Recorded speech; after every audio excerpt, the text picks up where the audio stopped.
What's up, guys? Welcome back to King Kraken Sports. Mike here. It's been a long time coming. I know I got very busy with some stuff. I got sick. I had exams. But I'm free now. I'm back to normal. I have a voice, everything like that. So it's time to get into the running back preview that I've really been holding on to for a long time now, which has actually not been that bad, just because I've been able to do a little bit more work, and some of these guys have actually declared, so it adds a bit more meaning. Now that that's all out of the way, let's get into it. This running back class kind of sucks. Like it's not that good. There's no Saquon, there's no Leonard Fournette, Darius Geis, Joe Mixon, even though I didn't actually do any work on Joe Mixon, Todd Gurley, there's nothing really like that. But there are some good players in it, so let's not beat around the bush, feed a fed horse, or whatever the fuck Peter wants us to say now. Let's get right into this. My number one running back is a bit off kilter from everything else you would see. You've seen a lot of the same guys as the top running back in the class. Mine has stayed the same since the beginning. It's just not the same guy everyone else is talking about. It's Benny Snell out of Kentucky. I see Melvin Gordon when I watch Benny Snell. I went into the season kind of thinking he was a bit of a Melvin Gordon or Jay Ajayi hybrid. I see a lot more Melvin Gordon in college than I do with Jay Ajayi. They're very similar build, very similar in terms of speed.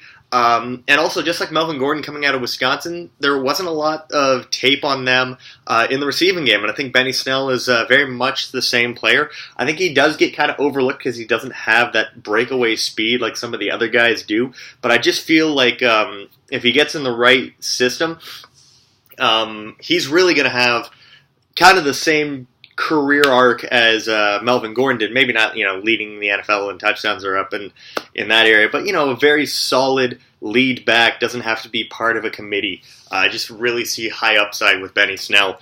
He's actually in my top 20 overall players. He is sitting right now, as we speak, at number 16. So he is a late first-round pick on my board right now.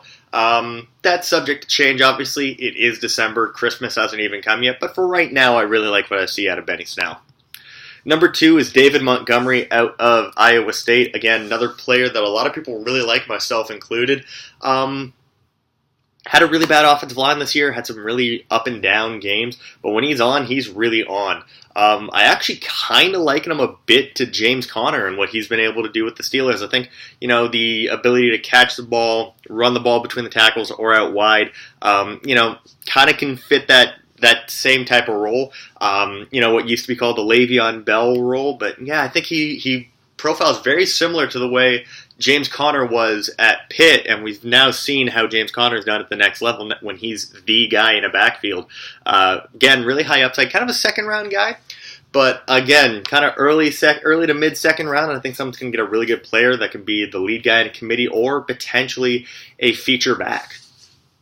Number 3 is Damien Harris from Alabama, and this is where it starts to take a bit of a dip in terms of the skill at the position. Damien Harris probably should have come out last year, would have been probably in around the same boat. I don't think he really did anything to help his stock, but he also didn't really hurt his stock.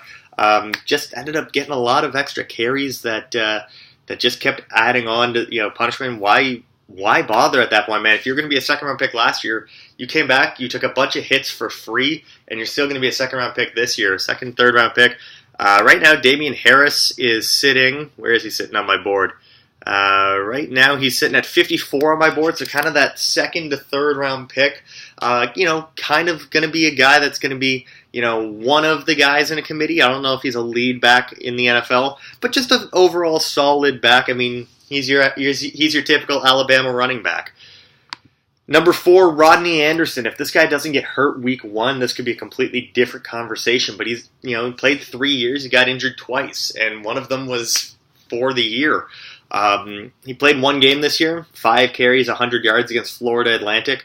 Had a good season last year, and this year I was really hoping that he was going to take the next step, but unfortunately, got hurt really early in the season and couldn't really prove anything. And medicals are going to be big with him, so I've got him in that kind of round 2 to 3 region as well. One guy that I actually recently just started watching is my number 5 running back, and that's Darrell Henderson out of Memphis. This is a home run hitter if I've ever seen one. Oh boy, this guy reminds me a little bit of another Memphis running back from a little while back, D'Angelo Williams. I really like his potential. I really like the fact that he looks a lot like D'Angelo Williams did early on in his career with Carolina. I think that type of running back, that change of pace back, he's really a bit of a do-it-all type of player. Just really not sure if he's a feature guy at the next level, so that's why I've got him as my number 5 back. So there's my top 5. Some other guys that I really like. I like Karan Higdon out of Michigan, just a solid do-it-all back. Probably that in that late day 2, early day 3 category. Justice Hill from Oklahoma State. Really like his elusiveness. I think he's maybe a bit of a bigger kind of Tariq Cohen type player. Going to be very, very valuable in the passing game. He's small. He's 5'10", about $180. Devin Singletary from Florida Atlantic. This kid does not get enough hype as is. One of the most explosive players on offense in this year's class. Myles Gaskin from Washington, kind of a solid back, nothing too special, but just again going to be a solid contributor at the next level. Jordan Scarlett from Florida was suspended last year due to the credit card fraud issue at Florida. Came back this year, had a really solid season, nothing outstanding, but also just in my opinion doesn't get the media attention he deserves. You might be wondering, so I've gone through 10 running backs, and Bryce Love has not been mentioned. I don't see it with Bryce Love. I didn't see it last year. I don't see it this year. Bryce Love is my RB12. I don't think he's that fast. He's small. He's about 5'10", probably about $190. Not that fast. Not that durable. He's gotten injured twice now.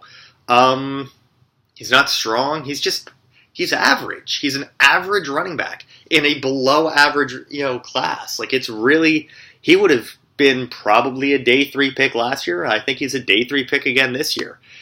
Some guys that I haven't quite gotten a chance to get around and watch. Miles Sanders from Penn State, Elijah Holyfield out of Georgia, Zach Moss out of Utah, and one that's gotten a lot of buzz as of late is Josh Jacobs out of Alabama.